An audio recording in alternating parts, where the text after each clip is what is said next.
I was telling her that this is the first bagel I've had in China, and I love bagels and I miss bagels. And she said to me, "Are you Jewish?"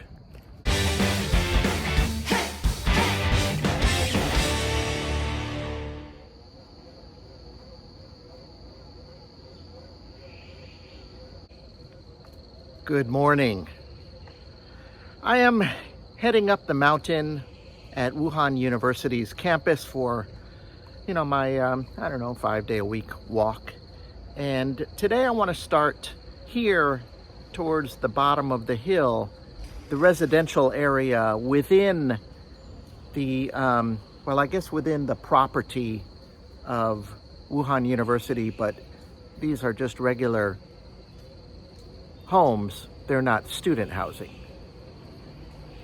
I want to show you a couple things that are really interesting here. What I want to start with is, I love these wires. I guess this is what's keeping the whole place air conditioned, lit up.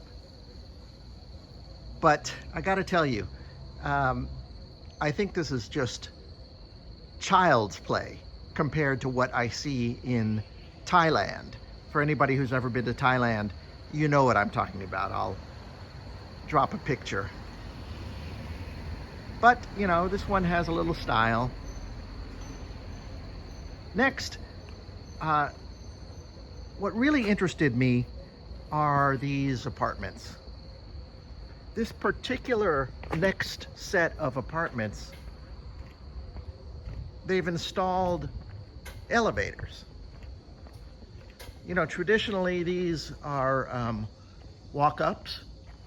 Let's see, 1, 2, 3, 4, 5, 6, maybe 7. 1, 2, 3, 4, 5. Yeah, the typical Chinese 6-story walk-up, which I've had friends live on the 6th floor. It's no fun. If you got a 2 hands full of groceries going up 6 floors on a 95-degree sweaty day in a stairway corridor with no moving air, it's just like in a sweat box. So I'm really glad to see that they added these exterior elevators. It's really, it's night and day, but one of the things about these older apartments is that they're almost exclusively the home to older folks.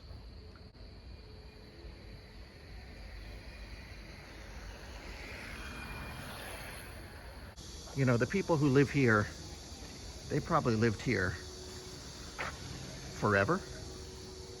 We got some, really great news about COVID yesterday. Whew, get those insects out of the way. I know I'm going to swallow one of these videos. Yeah, that'll be great. Last week in Wuhan, we got a message saying we no longer have to get tested every 72 hours. Now we have to get tested every 5 days instead of every 3 days. It's real progress. But the better news came yesterday when the entire government of China announced that they are reducing the quarantine days for people returning to China.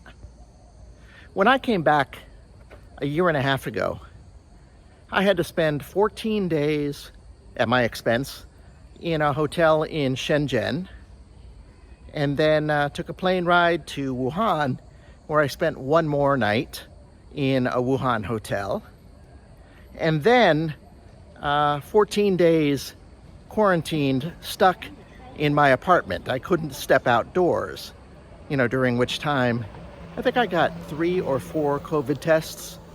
People would come to my door. So that was 29 days.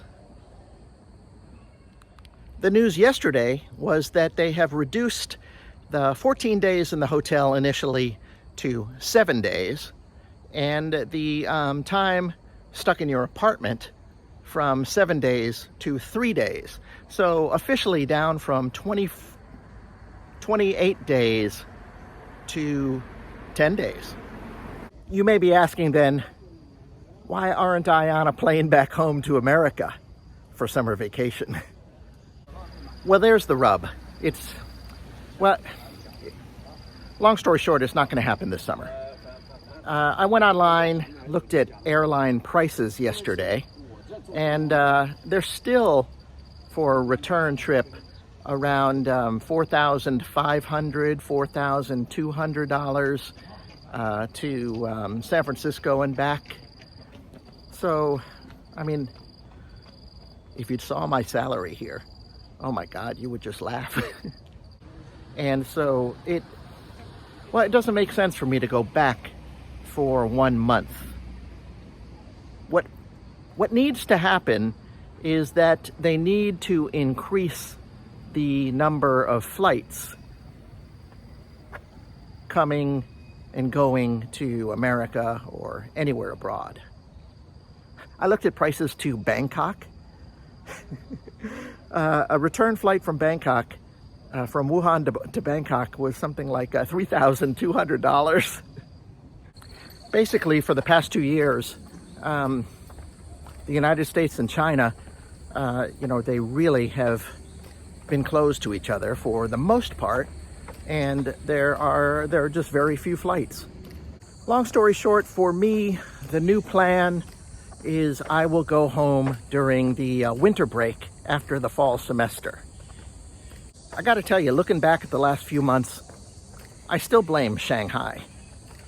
I mean, their utter inability to systematically and logically put their COVID outbreak to rest has just been a dark blotch on China's situation. And it affected all of us. If they're relaxing the restrictions on travel and quarantine now, then I have to assume that they had been planning to earlier, and then the Shanghai debacle hit. But it's really good news. Yesterday, the China Daily reported that in all of China, the size of the United States, all of China, there was one case. There were 22 more asymptomatic cases, which suggests 23 cases, but that's the way China counts them. I don't know what to believe, but I do know this, that it doesn't matter what I believe. The reality of being a foreigner, being a guest in another country, is that, you have no control over anything. You do what the regulations say. And, Yesterday, I was helping out a colleague. Her PhD student is doing some research on the differences between how native speakers read in English and Chinese speakers read in English. It was an experiment following my eye movement as I read. It's pretty cool, pretty involved. So we were having a meet to talk about the project. I was telling her that this is the first bagel I've had in China, and I love bagels and I miss bagels. And she said to me, "Are you Jewish?"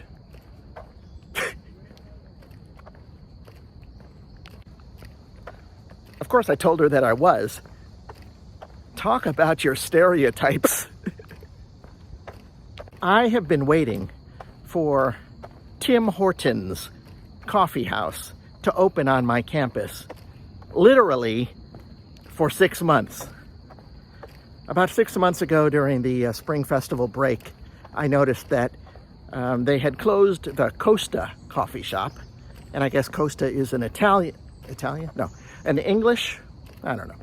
I think it's an English coffee house chain, you know, kind of like Starbucks. But it just dragged on. I think they stopped renovation for a while. For all I knew, you know, that the project had been canceled, that they had decided not to open after all. And then months and months later, it suddenly opened. And that's how I feel about the situation here. I'm very happy that Tim's is open. And if I look back, if I think about how much time I've waited, how much time has passed, now that it's open, you realize that time just, it rolls away.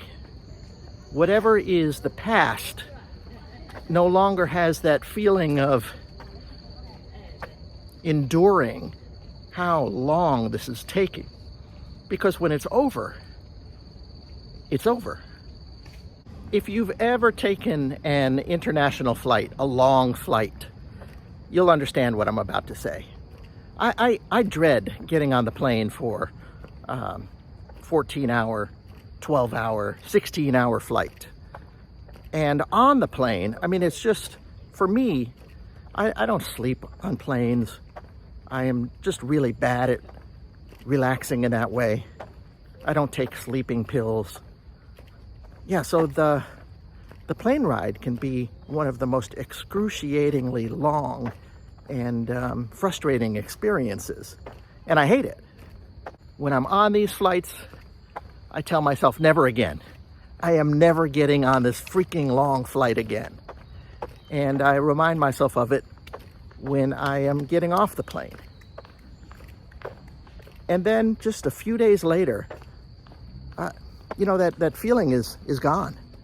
That feeling of excruciatingly long, uncomfortable 14 hours. It's like your body doesn't remember it. Your mind doesn't process time in reverse that way. And of course, I'll get on the plane again. That's the way time works, right? And with that, I'm going to end this video. I'm gonna walk into Tim's, get a bagel, cream cheese, and an Americano, and enjoy the rest of the morning. I really want to thank you guys for watching. I appreciate it. I hope you got something out of this video. Please press the like button, drop a comment below, share this video. Sharing is caring. And if you haven't already subscribed to my channel, subscribe. I'll catch you guys later. Take care. Bye.